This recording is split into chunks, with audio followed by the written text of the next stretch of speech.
Previously on Mowers and Blowers. And Mowers and Blowers! Just as normal. And after doing some research, never worked on spark plug. I need to get this working, you know? Engine cover, mechanisms, good. There's the carburetor down. Fuel pump. The cover has the to 2 wires. That's 2 into the volt is. Be able to find this ignition coil is an ignition. A distribute spark. Those running. Burn through. See you guys next time. Hey guys, how you doing? It's Henry at Mowers and Blowers. Welcome back to another episode. This is part 2 of me trying to fix my Toro 616Z zero turn. Ever since I got this, for about 4 years now, this is one of the most reliable machines I've ever had. As a matter of fact, all I did was just disconnect the safety switches from this thing, and it ran since I got it. One of the reasons why I got it for like free is because the person that sold it to me didn't really know much about it, and all it was safety switches. And I've been using this every year to pick up leaves on my lawn. Recently, I've been using it. All of a sudden, it wouldn't start. And figured out that it didn't have any spark. This is the kind that uses the ignition coil with 2 spark plug wires that come out of it, and it's not getting any spark. We also found out that one of the spark plug wires was sitting on the exhaust tube so that it melted, and that was the reason. But it doesn't explain why the other side, which has a good spark plug wire, also doesn't have spark. I'm thinking that because the bad spark plug wire was melted through, it caused a short to fry the ignition coil. Well, I thought I was going to be in some trouble because it might be difficult to find a part for this. This is an Onan 16 horsepower opposed twin. You never see these engines anymore. They're almost non-existent, at least around here. And this is the only Onan I've ever seen in real life. So I thought it would be difficult to get the part for it, but they're readily available on Amazon and eBay. So I got a new ignition coil, same model number and everything, for $25. With tax, it was like $30. Anyway, it does come with that condenser or rectifier, whatever, this barrel silver looking thing. I don't really know how all that stuff works, which is why I was a little intimidated by tackling this fix. But if it's just replacing it, should work. At least get spark, right? There it is right there. There be the coil. 2 wire connections there, 2 spark plug wire connections there. It's not exactly it, right? It's a aftermarket part, which is why it's only $25. That one's a Denso, made in Japan, so it's probably a fortune. And it also comes with a bracket, but this mounts onto a bracket that's stock welded onto the engine cover. In addition, I also ordered a couple of spark plug wires, brand new. I think I only need the short one, but you can't just buy one short one. Anyway, this was kind of expensive. This was like $21. So in all, I spent about 50 bucks. Wow, Henry spent money? Well, this is my own personal machine. And of course, you got to get it going. So what choice do you have, right? You got to spend the money. So today, we're just going to replace the ignition coil and wires to see if we get spark. If we get spark, we're in business because there's nothing wrong with this engine. So I turned on the lights. Can you believe how bright it is in here now? Love it. Anyway, so here's a recap of what I'm doing here. Like I said, this is the stock factory ignition coil from Onan. And it actually says Onan from Denso. Here's that thing. Condenser, rectifier, I don't know what it is. Anyway, that's just hooked up one way to that thing right there. I just don't understand how that works. Maybe one of you guys can explain it to me. Or I'll just watch a video. And you have some wires from the stator and magneto that go to it. I have to remember what goes where. I think I'll disconnect it one at a time so I don't, mix it up. And then you just plug the spark plug wires onto these two terminal things here. Here is the one on the right, the longer one that goes all the way through, and it appears to be in good shape, but we got new ones, so we'll just change it. And here is the one the short one on the left side, and as you can see, here's a closer look at it.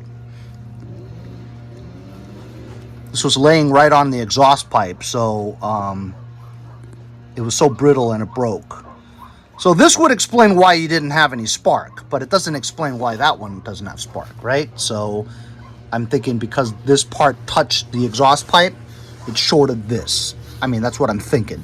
So I'm just gonna easily replace the new coil and attach the wires there, attach the spark plug wires, and hopefully we'll have spark. I'll put you on time lapse because this is self-explanatory. Before I start work, I want to show you guys something, and you wrenchers are going to appreciate this. So I was on Instagram, and I was just watching some videos, and I saw an ad for PipeVise.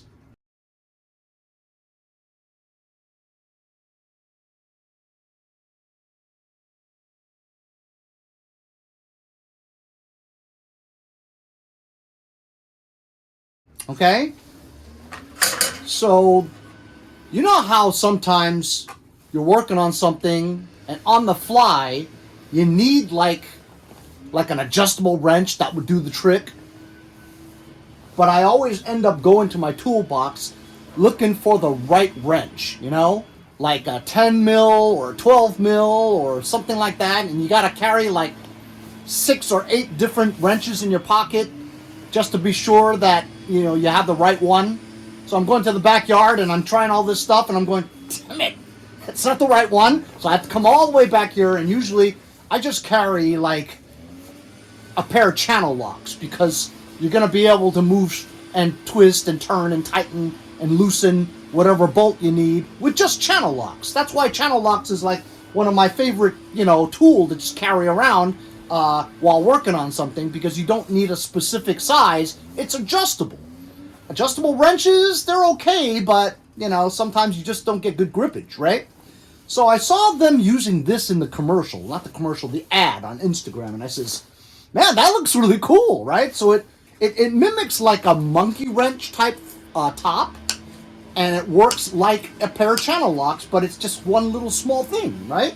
I mean, obviously you want to tackle something bigger, they sent me this bigger one, right? For getting bigger nuts and bolts. But for the most part, I think this little one could do the job on most things if you're going mobile somewhere, you know, and you don't have your toolboxes available. Anyway, so I reached out to them. I says, hey, you know, I'm an influencer or whatever, and I'd like to try it, you know, and I'll show everybody else how it works. And so they sent me their bigger one and their most popular one. This is the Micro 5 and this is the Micro 10. I'm going to use this Micro 5 right now just to show you real quick. So real quick, just to show you, let's say that I'm in a pinch and I need to get these bolts off. I like how, you know, this is shaped like channel locks, you know, like if you go in one direction with the channel lock, it really grips it, almost like a monkey wrench. So let's just go here. Wow, look at that.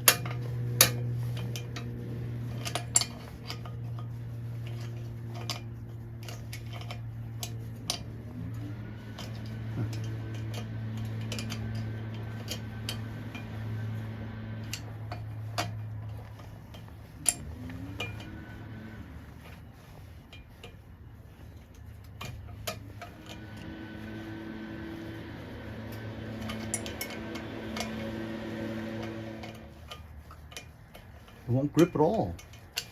That's no good. Not at all. Unless I'm doing something wrong. It doesn't work. It won't grip at all. Huh. Strange. Adjustable because you just rotate. Wow. Really easy.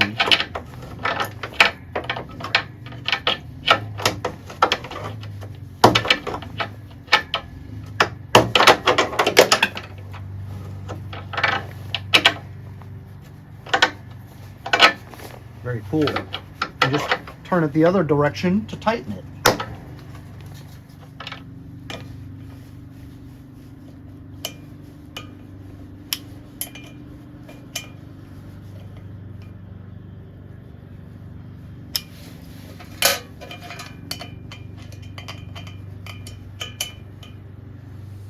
So pretty cool. I'll be using these in future episodes as I go. But go check these out. PipeVise. I'll leave a link in the description for you guys.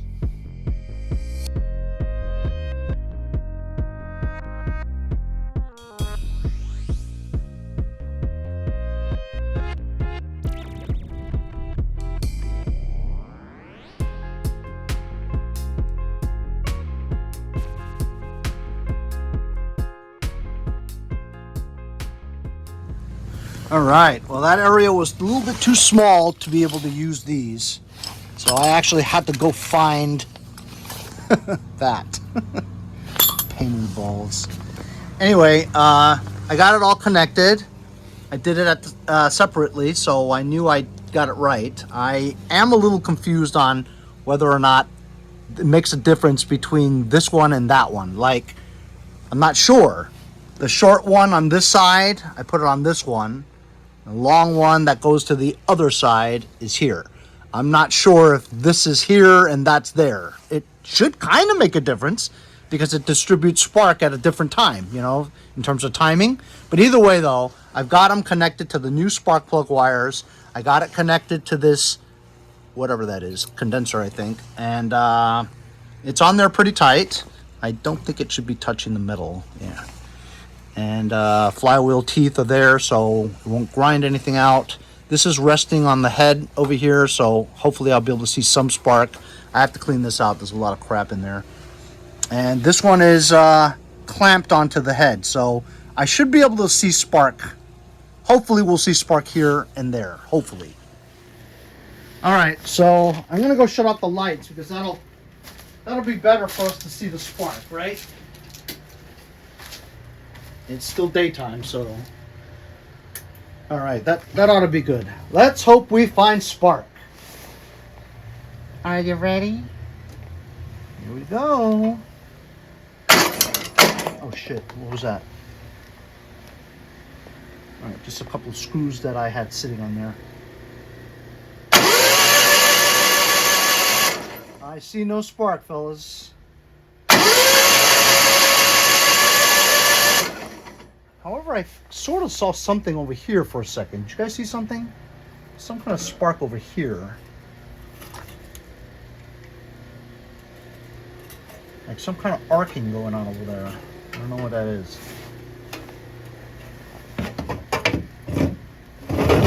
But I don't see any spark. It's no good. No good.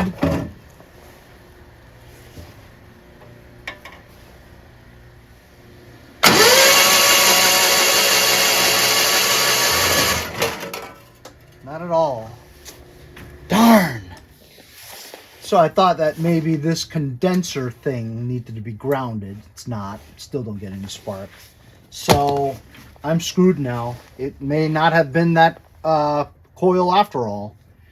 So I don't know what it is, you know. I don't know why I'm not getting any spark. I tested current coming from the magneto to the coil, and I was getting voltage, you know, at least 8 volts, I want to say, or something like that. And the only other thing I can think of is probably the voltage regulator maybe fried, because I know I'm getting current from the magneto, or the points. I think they're points. I might have to remove the flywheel and check out that situation. But I'm thinking maybe I need to try the voltage regulator. Maybe that one fried. Because if there was a short, it could have fried it.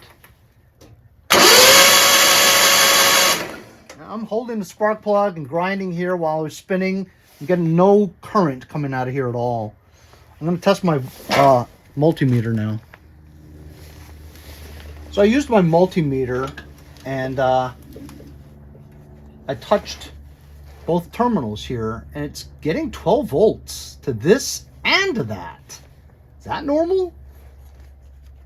I mean, if this is coming from the magneto, why is there 12 volts going to both terminals? I tested the current coming out of there, and I didn't feel any current. Then I grounded it because I figured the voltage regulator needed a ground, right? So you grounded the thing to the pipe, and still I didn't get anything. So I'm going to go watch the Michigan-Ohio State game. That's a huge game. Massive. Number 2 versus number 3. Big football fan, so I'm going to have to come back to this. I have a feeling I have to take the flywheel off and check the magneto and the points. I think that's the only thing I have to do. See you later. Holy cow. Wow. Leaves off that maple actually fell. I might be close to final fall cleanup. But my only machine with a bagger is still out of commission. Maybe I'll just mulch the leaves with my electric lawnmower.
It's awesome.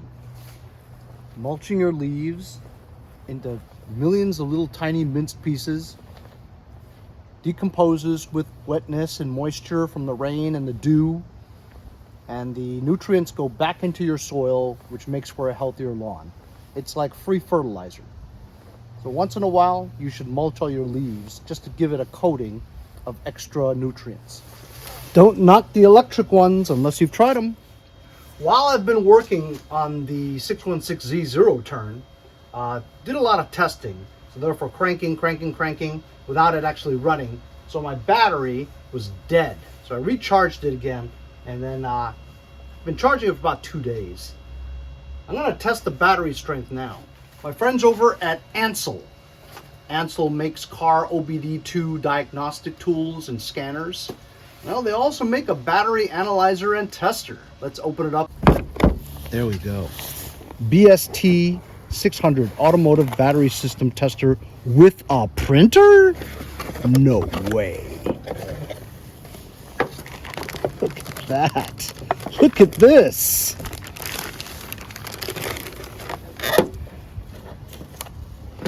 How about it? Battery, starting system, charging system, maximum load with a printer. I believe it's a thermal printer. And I believe it only works if you have it hooked up to a battery. Positive, negative. Look at that. Check that out. 12.98 volts. Menu, battery capacity. Regular flooded, that's what it is. CCA, 500 amps? No, this is 230. 230. It's testing. It says it's a great battery. 100% health, 100% charge, rated 230, right? Cold cranking amps now at 284, has right now 12.95 volts. And it shows ohms and temperature too. Cool. How do you print? Maybe I should try the menu.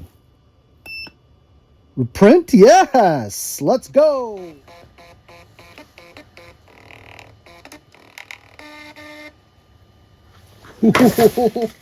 Cool. That is cool.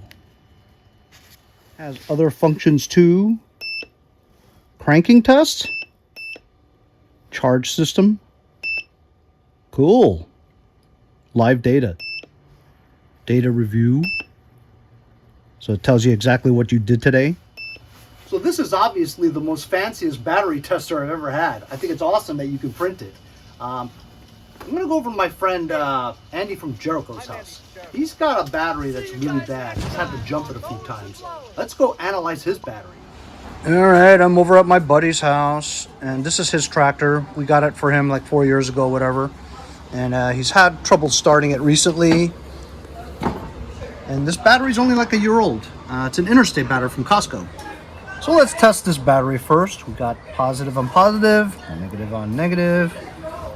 Starting up. This is a 250 CCA, so we'll go okay, okay, okay, okay, and we'll go to 250.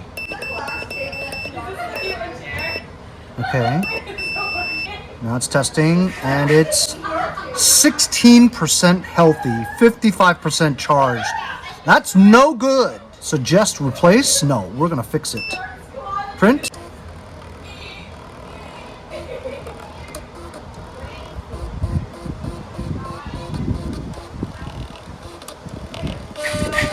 Awesome.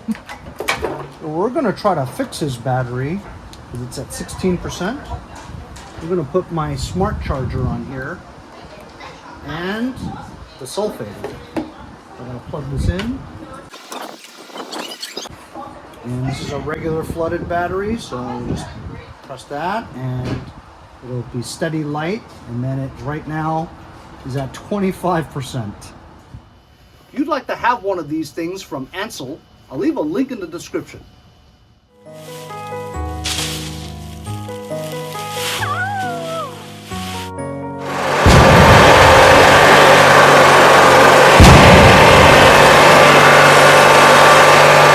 We'll see you guys next time on Mowers and Blowers.